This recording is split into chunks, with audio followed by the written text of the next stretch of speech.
ये प्रेरणा के भी हैं। हमारे वैदिक साहित्य में वेदों से लेकर के इतर सर्वत्र ऋषियों ने जो अनुभूतियाँ दी हैं वो यथार्थ में उन्हें प्राप्त हो चुकी थी, इसलिए उन्होंने उनका इतना महत्व लिखा। कल परसों में मैं चर्चा कर रहा था कि हमारे जो नित्य कर्म हैं उन्हें हम नहीं छोड़ सकते, नैमित्तिक कर्म छोड़े जा सकते हैं। किसी की वैवाहिक वर्षगांठ है, मनाए न मनाए, पुत्र का जन्मदिन है, मनाए या न मनाए, तो कोई फर्क नहीं। ये जो नित्य कर्म है उन्हें रोज करे। सारी बात नित्य कर्मों से बनती है। नित्य कर्मों की उपेक्षा बहुत बड़ा अपराध बताया गया। अपराध इसलिए कि नागा एक दिन की हो जाती है तो संस्कार गलत पड़ जाते। एक दिन की नागा में भी संस्कार गलत पड़ जाते हैं और वो भावना ऐसी आ जाती हैं। ध्यान रखो, प्रकृति हमेशा ही हमें गुलाम बनाने के लिए खड़ी है, और जैसे ही हम प्रकृति की तरफ गए, गुलाम बने, परतंत्र हुए। ये आलस्य और प्रमाद क्या है? प्रकृति की प्रधानता है। हमने एक दिन भी किया आलस्य में, प्रमाद में, प्रकृति हम पे हावी आ जाती और हावी हो जाएगी। जैसे प्रकृति हावी हुई तो प्रकृति क्या है? जड़ है। तो हमें जड़ता होनी शुरू हो जाती।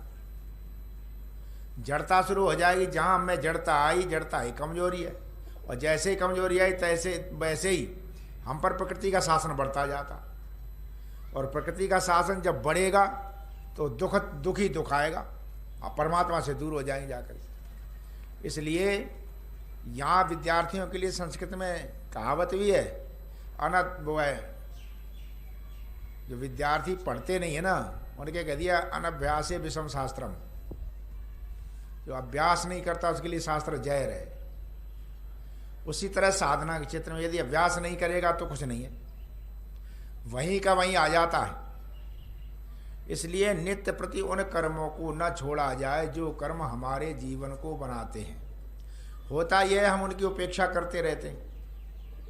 उपेक्षा करने का हो जाता स्वभाव, फिर वो हमारे अंदर घुस जाता, और अंदर जब घुस गया जा करके तो हम निरंतर उसके चक्कर में ऐसे आ जाते हैं। फिर आलस प्रमाद में ऐसे जाते हैं, उन कामों को छोड़ ही देते। हमारे इस क्षेत्र में स्वामी रामदेव को हम देखते हैं, 12 महीने ये व्यक्ति कभी आलस करता ही नहीं।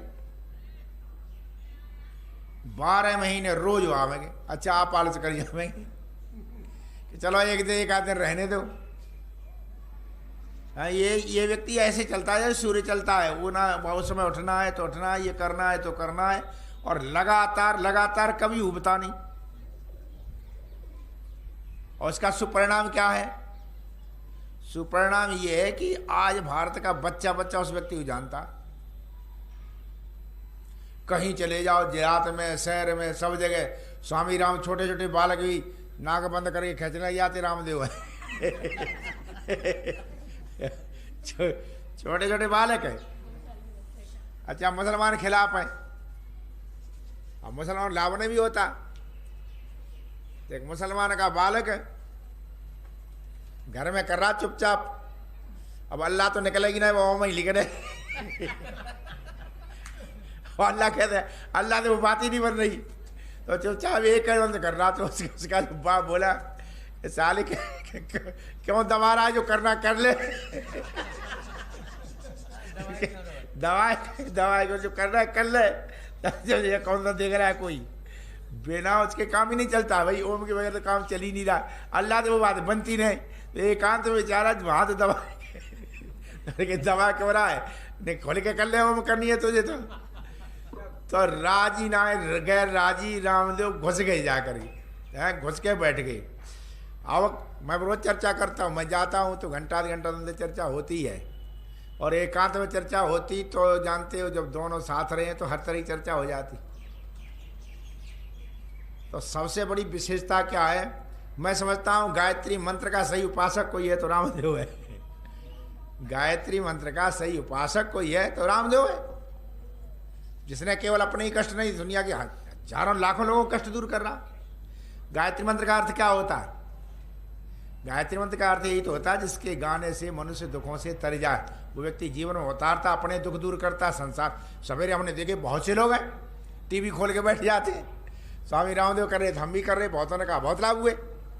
तो निश्चित रूप से व्यवहारिक जीवन में उतरते हैं। लोगों ने बहुत आलोचनाएं करी, वो व्यक्ति कभी नहीं डरा। लोगों ने आलोचनाएं बहुत करी और ये कहा ये तो पाखंड कर रहा है, यूँ कर रहा, फलाना कर रहा, ठिकाना कर रहा है, सिद्धांतों को नहीं देख रहा है। पर वो व्यक्ति हमेशा ही, जब मैंने कहा कि यूँ चल रहा है मामला, तो ही कह रहे मुझे भी पता है, पर मैं ये देखता हूँ ये 15 आदमी गाली दे रहे, 15 लाख तो जय जयकार कर रहे ये 15 ही तो गाली दे रहे, ये 15 लाख जय जयकार कर रहे, इनकी देख लो नहीं गाली खाएंगे देखो। तो उससे क्या है, बुद्धि भी धीरे धीरे करके प्रखर हुई। वो व्यक्ति तुरंत समझ लेता है कौन व्यक्ति कैसा है, कहाँ पर है, कितनी बात करनी, कितनी नहीं करनी है, ये किस लिए आया है, किस लिए नहीं आया, वो आधे मिनटों में समझ लेता। इसलिए ज़्यादा फंसता भी नहीं। मीडिया आइडिया में खूब बोलते रहते हैं, ज़्यादा फंसते नहीं, और फंसेगा भी तो कर्रा फंसता है, पर कर्रा निकल भी लेता है तो ये करामात है। तो ऐसे क्या शिक्षा लेते हैं ऐसे लोगों से? कहने के लिए तो ठीक है, लोग अपनी अपनी आलोचना करते हैं, युगों में ऐसे लोग आते हैं सामने और कुछ करके जाते हैं समाज। संसार में महात्मा गांधी ने भी स्वदेशी आंदोलन बहुत चलाया, नहीं सफल मिले, लेकिन ये व्यक्ति ऐसा है आंदोलन नहीं चलाया, उसने उपलब्ध भी करा दिया। बहुत बड़ी बात है। स्वदेशी एक तो गीत गाना, ये कि स्वदेशी उपलब्ध करा देना, ये नहीं ये लो, ये नहीं ये लो। अब खूब लोग कहते हैं बाबा रामदेव नहीं लाला रामदेव है, कहते रहो। हाँ, लोग कहने वाले कह रहे, कहते रहो। हाँ, और ऐसा नहीं देश धर्म के लिए लगाता। जब पिछले उसमें रक्षा जब आक्रमण आदि हुआ था तो 10 करोड़ रुपया सीधे दिए। हाँ, 10 करोड़ रुपया सीधे दिए। तो जहाँ देना होता वहाँ देते भी हैं, वो करते हैं। जब होगा तभी तो देंगे, ना होगा तो क्या कहाँ से दे देंगे। तो ये हमने देखा है कि जो लोगों ने प्रयोग जीवन में किया है वो लोग आगे बढ़े हैं। महर्षि दयानंद जैसे व्यक्तित्वों ने जो कुछ कहा है ऐसे नहीं कहा। हम अपना सब कुछ भूल गए थे, ऋषि दयानंद ने सब बताया। हमारी नित्य कर्म क्या है स्वामी दयानंद ने व्यवस्थित किए, व्यवस्थित करके जीवन का लक्ष्य भी बताया कि हमारा लक्ष्य है धर्म अर्थ काम मोक्ष। धर्म करो, धर्म से अर्थ पैदा करो, अर्थ पैदा करे उसे खर्च करो, खर्च करने के बाद फिर मोक्ष प्राप्त करो। और उसका उन्होंने सीधा सीधा कर दिया संध्या विनियोग करके, हे ईश्वर दया निधे भगवत कृपया आने जपोपासनादि कर्मणा, आपकी कृपा से इसके किसके गायत्री मंत्र से ऊपर गायत्री मंत्र है, अनेन गायत्री मंत्र को बताया, इसके द्वारा जप उपासनादि कर्मणा धर्म अर्थ काम मोक्षणम सद्य सिद्धिर भवे। गायत्री मंत्र के विधिवत जाप करने से धर्म अर्थ काम मोक्ष सद्य सिद्ध हो जाते हैं। और गायत्री मंत्र सबसे बाद में दिया। कारण क्या है कि गायत्री मंत्र का सारा अनुष्ठान कैसे करना चाहिए, कैसे नहीं करना चाहिए, पूरी संध्या का विधान है। तो गायत्री मंत्र के अनुष्ठान कोई भी चीज़ होती है उसके पहले हमारी योग्यता होनी चाहिए। बिना योग्यता के ऋषियों ने मना कर दिया, किसी को बताओ नहीं जब तक योग्य नहीं है। तो हमारी योग्यता तो पहले हो जाए। और योग्यता के लिए क्या है, आप अयोग्य को यदि करेंगे तो फिर चीज़ को बिगाड़ देगा, प्रयोग नहीं करेगा। योग्य आदमी को देंगे तो उसका प्रयोग लेता। तो गायत्री मंत्र का उपयोग या वो प्रयोग कौन कर सकता है? जो योग्य हो। अब योग्यता कैसे हासिल हो? यदि योग्यता हासिल नहीं होती और वो ज्ञान नहीं होता है तो नाथुराम शंकर शर्मा बड़ा सुंदर लिखा है एक जगह, वो लिखते हैं, उपदेश अनेक सुने मन को रुचि के अनुसार सुधार चुके। बहुत उपदेश सुन लिए हमने, बहुत योग के शिविर कर लिए, सबने कहा, कोई कहता यहाँ ध्यान करो, कोई कहता यहाँ ध्यान करो, कोई कहता यहाँ ध्यान करो, शंकर कहते सब करके देख लिए। उपदेश अनेक सुने मन को रुचि के अनुसार सुधार चुके। धर ध्यान यथा विधि मंत्र जपे सब वेद व शास्त्र विचार चुके। खूब ये पढ़ लिया, ये पढ़ लिया, ये पढ़ लिया। बहुत से पढ़ लेते हैं, शब्द के ज्ञानी हो जाते हैं, लेकिन आत्मज्ञानी नहीं हो पाते। सब विचार चुके। प्रकाश संसार से ऊब करके हमने लाल कपड़े भी कर लिए और सब लोग हमारे पैर भी छूने लग गए। महात्मा जी कहने लग गए, कहते गुरु गौरव धार महंत बने, गुरु गौरव धार महंत बने, धन धाम कुटुंब विसार चुके। धन धाम कुटुंब सब छोड़े आए। कवि शंकर ज्ञान बिना न तरे चौर फेरे झक मार चुके। कवि शंकर कहते हैं बिना ज्ञान के तरे नहीं, चारों ओर झक मारते घूमते रहे। बिना ज्ञान के हमेशा ध्यान रखो, ध्यान नहीं हो सकता। पहले ज्ञान हो तब ध्यान होता। वो लोग मूर्ख हैं जो कहते हैं बिना ज्ञान के ध्यान कर लो। तो ध्यान कराते ना, ध्यान किसका करना, लक्ष्य क्या है? जब तक वस्तु के सही स्वरूप का पता नहीं होगा तब तक ध्यान हो ही नहीं सकता। और कोई करता है तो वो मूर्ख है, कुछ नहीं कर पाएगा। ये मोबाइल है, इसके स्वरूप को आपको पता है।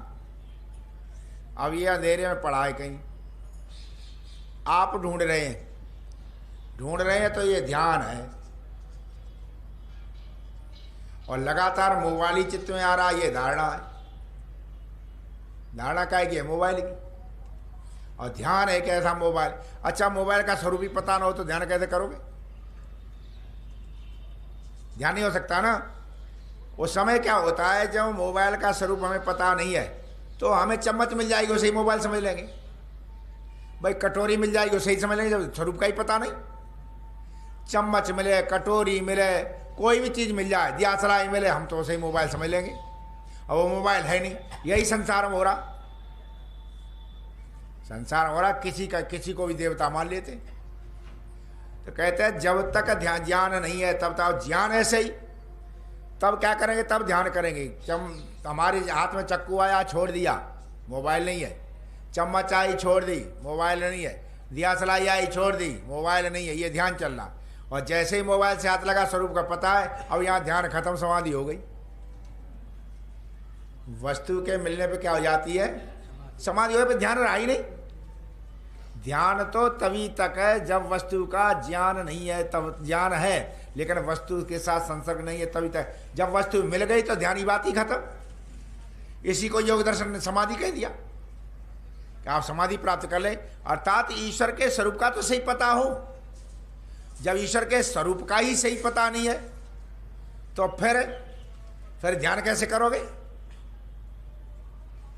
इसलिए ऋषियों ने सबसे पहले, महर्षि ने सबसे पहले क्या लिखा? सत्यार प्रकाश में ईश्वर के नियमों का वर्णन लिखा है कि वो ईश्वर के नामों का स्वरूप, कि ईश्वर का स्वरूप ये है। स्वामी ने सबसे पहले लिखा उसका स्वरूप क्या है। पहले स्वरूप को समझो, और स्वरूप को समझने के बाद में तब आगे बढ़ो, तब तो ध्यान हो जाएगा, नहीं तो ध्यान होगा ही नहीं। तो परमात्मा का स्वरूप क्या है, कैसा है, पहले इसको समझो। उसको नहीं समझोगे तो सारी दुनिया जैसे धक्के खाती रही। गायत्री मंत्र जब जब के लोग मर गए, कुछ नहीं कर पाए। अब ये कैसे समझा जाए? ये तो हमने मान लिया ईश्वर सर्वव्यापक है, अनुभूति कैसे हो उसकी? ये कहा दिया मल विक्षेप आवरण, तीन चीजें हैं। कौन सी है? मल, विक्षेप और आवरण। मल दूर किससे होता है? मल क्या है? जो मल है, जो ईश्वर से हमें दूर रखता है, वो क्या है? पुत्रेषणा, वित्तेषणा, लोकेषणा, ये मल है। ये क्या है? ये मल है। ये ईश्वर से दूर ले जाते हैं, हमारे बीच में आ जाते। ये उसके स्वरूप को, अंतःकरण में जब तक ये मल है तब तक सोचे मत ईश्वर का रूप हो जाए। समझना क्या है? सबसे पहले क्या है? पुत्रेषणा। हम बेटों के उसमें ही लगे रहते, और जब पुत्रेषणा रह जाएगी, कहीं से भी घुस जाइए, ध्यान रखना, ये पुत्रेषणा कहीं से भी घुस जाती है। और ये व्यक्ति को चौपट करते थी। धृतराष्ट्र ने तो सारा राज्य चौपट कर लिया पुत्रेषणा में। तो कहीं से भी पुत्रेषणा है, और पुत्रेषणा के स्वरूप बदल जाते हैं। और हमने देख लिया, पुत्रेषणा के स्वरूप बदल जाते। पुत्र नहीं है, शिष्यों पर आगे, शिष्यों में प्यार करने लगा, शिष्यों से मोह हो गया। हम कालवा में पढ़ते तो एक आचार्य जी के यहाँ से भाग गया एक बालक, गुरुकुल तक।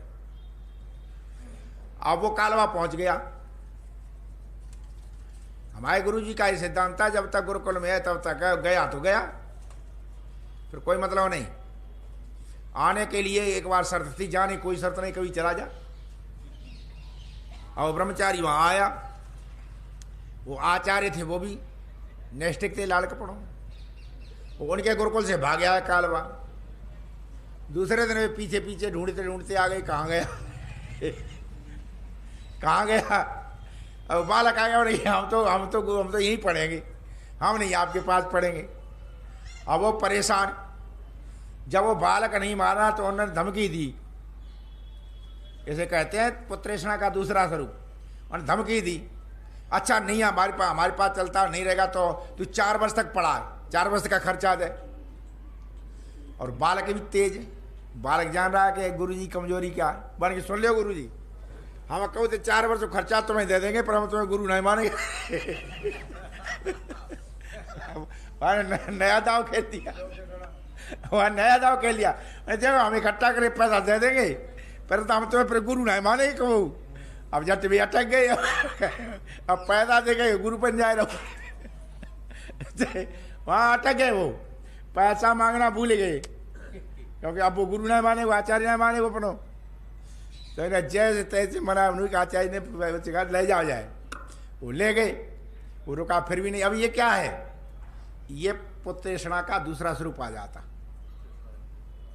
ये प्रकारांतर वहां पहुंच जाता। आदमी कहीं ना कहीं पुत्र से नहीं तो शिष्य से करने लग गया, ये स्थिति हो जाती है। तो ये क्या है, ये अंतःकरण की मल है, ये संसारिक मोह, ये क्या है, अंतःकरण का मल है। ये व्यक्ति को ईश्वर के मार्ग में चलने ही नहीं देगा। जीवन में मैंने बहुत पढ़े, बहुत देखे, लेकिन 2 व्यक्ति ऐसे देखे मैंने, इनके जीवन में वो चीज ना देखी। एक तो हमारे गुरु जी कालवा के आचार्य जी, जब से घर छोड़ा लौट के घर गए नहीं।